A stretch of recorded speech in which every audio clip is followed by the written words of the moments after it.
People follow scripts in their day-to-day life for practically everything. From the moment they wake up in the morning and their morning routine and getting ready for the day, to how they interact with everyone they come across in their daily life, to at the end of the day and how they wind down and end their day before starting the next one. Many of these scripts come from a need to conform with the world and society around them. Now, this conformity and the resulting scripts from it that people subconsciously adhere to and follow is not in any necessary way a bad thing. In fact, society as a whole requires everyone to follow these scripts to a degree as well as to conform to a degree. Otherwise, it would collapse. If no one followed any scripts and no one conformed to anything as a whole, then there would be no way to interact in a meaningful way with those around you. Now, there are multiple different types of scripts. There's very controlled scripts, such as when you go to a doctor's office, when you go out to a restaurant, pretty much anything that requires a service being done. There's a specific set of steps that everyone's expected to follow. When you're going to a doctor's office, you're expected to go in, talk to the lovely assistant at the front desk, sign in, sit down in their waiting room, wait until you are called, go back into the doctor's office, probably wait there for a while, and eventually you'll talk to the doctor about whatever you needed to talk to about. Everyone kind of expects this set of steps and are expected to plan around it. That is why most people, when they have to get a doctor's appointment, they plan multiple hours around that appointment time to deal with that appointment. Versus if you are working in an office, there's a different set of scripts that you're expected to follow, and those are usually laid out in your contract, as well as there are social scripts that you're expected to follow in an office space of respecting your boss, listening to what they need, listening and respecting your coworkers, talking to your coworkers in a generally nice and amicable way. Now, outside of those, there are just the normal social scripts that everyone is expected to sort of know to a degree or another. Where you're dealing with a group of friends in a social situation, they have scripts that they have not talked about or purposely decided upon, but everyone has agreed upon that these certain conformities, these certain scripts are what you expect within that group. Now, this conformity, while is necessary in society, is not always necessarily a good thing.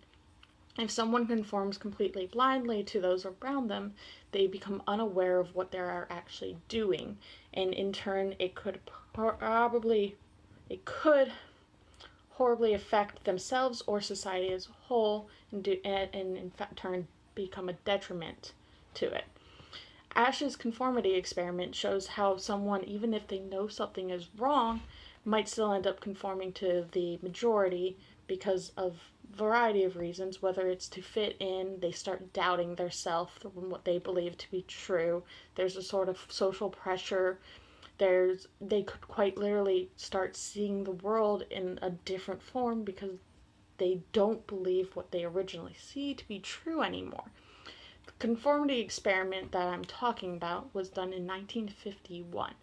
It had about 7 or 8 people in it, one person being tested. At the beginning, everyone answered the correct answer, but going on, everyone who was part of the experiment started answering with a wrong answer that was obviously not the correct answer. And it tested how often the person being tested would conform with the group and state the same wrong answer as everyone else, even if they knew it was not the correct answer. They found that over 75% of the participants gave at least one incorrect answer out of the 12 trials. Only 5% conformed always without ever even doubting or going, wait a minute, but I thought it was this. Instead, 25% always stuck with their thought process and stated what they believed to be true. Now, this shows that people want to be conforming to it. There's a variety of reasons why people conform. Sometimes it is consciously, sometimes it's more subconsciously. There's a herd mentality where you will start to follow whoever seems the most confident in what is going on. There's been a few experiments about the herd mentality, and one of that was done by researchers at Leeds University, had people walk randomly around a large hall without talking to each other.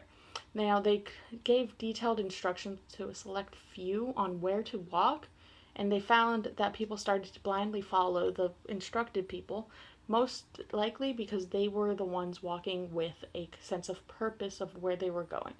People do not always realize it, but they follow those who seem the most confident in their actions. Now, this confidence is not always a good thing, and you should always take a look into yourself as to why you are doing what you're doing and is it actually necessary. With another video that we had looked at with the waiting room conformity test in Brain Games, the people coming in, it was one person in the whole group doing it, and she was very awkward about doing it at the beginning, but then she felt like she had to. Even when they took out the whole group, she still felt like she had to, and she didn't question what if she was doing was actually necessary or even good. So always question what your scripts are when you realize that you are following a script, and you follow more scripts than you expect to. So look at your surroundings, debate, and take time to actually internalize, and not even just internalize script following, but internalize why you choose to follow those scripts and whether or not they're actually worth anything.